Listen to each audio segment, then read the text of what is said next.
That is someone's shoe. And then here comes Danica. And bam, drop kicks it. And here is Danica's radio. That I hit. Okay. See that? Window gets open because she carried too much speed into the corner. She was able to hold on to the spot, though, and it looks like there's no serious damage. Something's wrong with my steering. Yeah, she is becoming preoccupied with things. I know this may sound silly, but we didn't have this issue until the shoe went up underneath the car when she hit it. I don't see how that could have affected the steering. Marty, I've hit everything there is to hit in this sport. I've never hit a shoe. Yeah.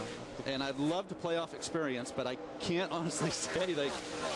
I mean, I don't know what to tell you. It's a very, very unusual set of circumstances. But you see that she's leaving the window open here because she's making late apexes. Listen to the Canadian crowd. Yeah. He's still got to get off the corner. But the bottom line is that the tires are wearing, the brakes are wearing, and the car is going to fade. And Danica needs coaching here, regardless of what's wrong with the car potentially. She needs to be coached. Right here, exactly. Surrender the lead and get back into a rhythm. So Jacques Villeneuve is going to make the hometown fans very happy here. He comes across the finish line this lap and will retake the lead. Now, we were talking about how eventful the laps have been. The shoe wasn't the last of it. While we were in commercial break, let's go back and show you what happened here. And you think this might be a bracket that held some of the weight into the car? Yeah, so we'll hear Tony Eury Jr. comment about the tungsten rattling in the car.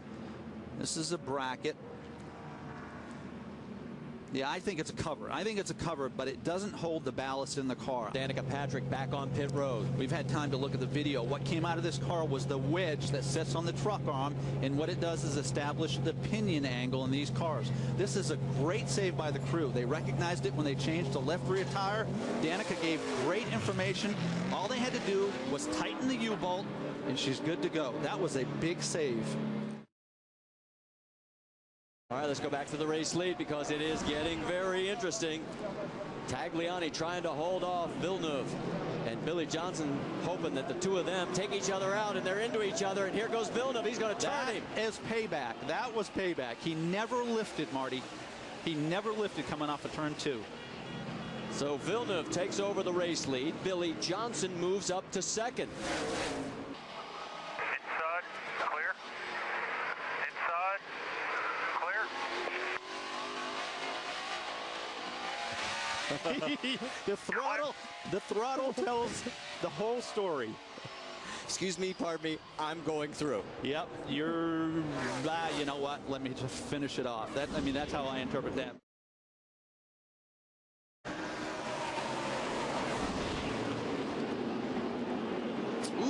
Tagliani forces his way. He sure did. Now he's going to have to bang into Hornish, and he somehow manages to take the lead. Yeah, and this is in the past. This is where Villeneuve has come unglued. Needs to. Wow! Oh, and now Hornish gets rammed by the 18 of McDowell, and he is into the barrier. Has to get going. Championship points at stake here. He gets back out onto the track. Well, here's what happened. That's the first one with McDowell. You said you're right. He just ran over him. Yeah, he did. He just carried way too much speed into the corner. Now that puts Sam back at around 18th, 19th position. Yeah, you see the wheel hop. That was a great angle. Showed us that the right rear tire was locked. Here's Sam's view. This is from Sam Hornish.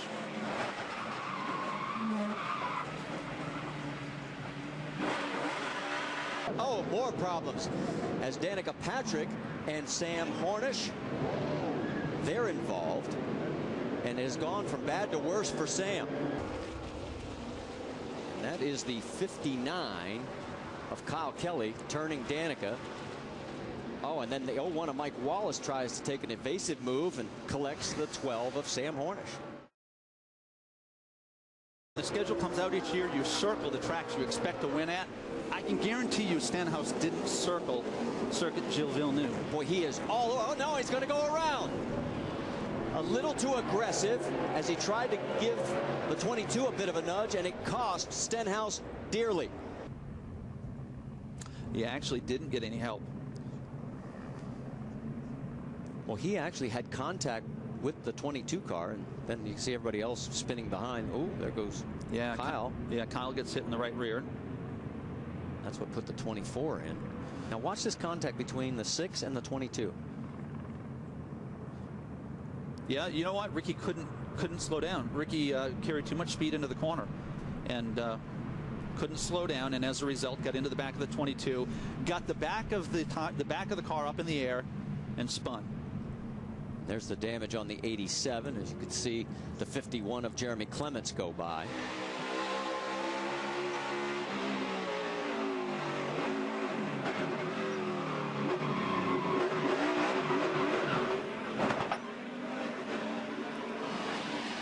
On board with Jacques.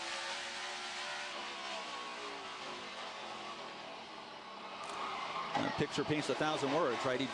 Sixth car of Ricky Stenhouse just didn't slow enough on corner entry. We come down. Green flag is out. Hold on. We're heading for turn 1. Look at Tagliani coming in deep. Contact back there with Gahn in the 33. Tagliani goes around again. And now Gahn goes around. Sadler somehow gets through in the 2. And Sam Hornish gets through in the 12. The potential exists for a crazy restart because turn 1 and 2 are so tightly bunched together. Watch, 3 wide entering turn 1 won't work. Brendan Gaughan gets crossed up, corrects into Alex Tagliani. Then when you get a car in the grass, you're along for the ride. Can't steer, can't brake. You see the 3 of Austin Dillon, the 2 and the 12. All the championship contenders got through. Here's another look.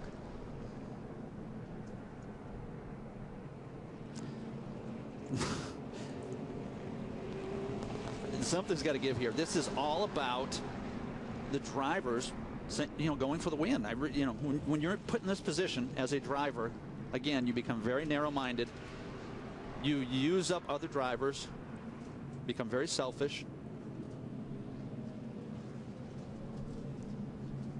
Now we're going to ride along with Alex Tagliani as we restart, or show the restart.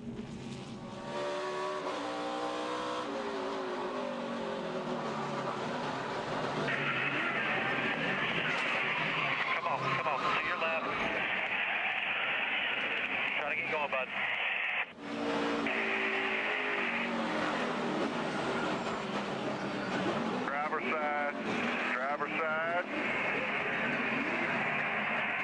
Get through it. Hey, go inside, go inside, go inside, go inside.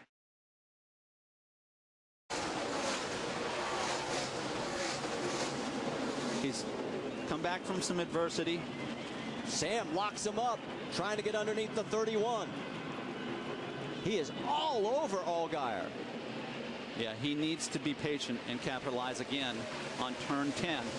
As far as Jacques, you may be seeing Jacques start to run out of fuel here.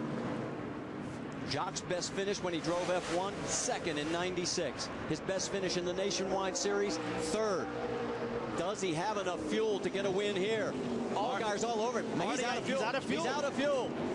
Allgaier gets around. Here comes Hornish and Sadler right behind. It was next to impossible to think they could stretch it that far. Now it's going to be a matter of whether Sam Hornish can close on Allgaier before they get to turn 10, because that's the last really good passing zone. Jacques had enough fuel to slosh around, and there was a spin behind those guys. Yeah, we're on the white flag, so it doesn't matter. The race will continue. Justin Allgaier, can he pick up his first road course win? Sam Hornish Jr. The bobble by the 22. Somehow enough fuel is back in the system. He's back up to speed, but he's 3rd. We've seen turn 13 and 14 get a driver late on the last lap. Justin Allgaier has to execute a perfect last couple of turns, but here comes Hornish. Into turn 13. It's Allgaier, Hornish, Villeneuve. Sliding, he hits the wall. Allgaier brushes the wall, but it looks like he's going to have enough, and he's going to win. Get me, baby! Woo! Yeah, that's what I'm talking about. his third Nationwide Series win, first on the road course. His last win, Chicago, back in June of 2011.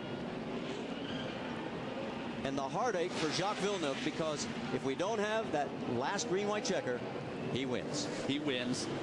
And it would have been a great, interesting story, but it appears as though that Jacques not very happy. So there was contact between Justin Allgaier and Jacques Villeneuve, but it also looked as though either Jacques was sputtering on fumes or got really conservative. Awesome. God is great, man. God is great.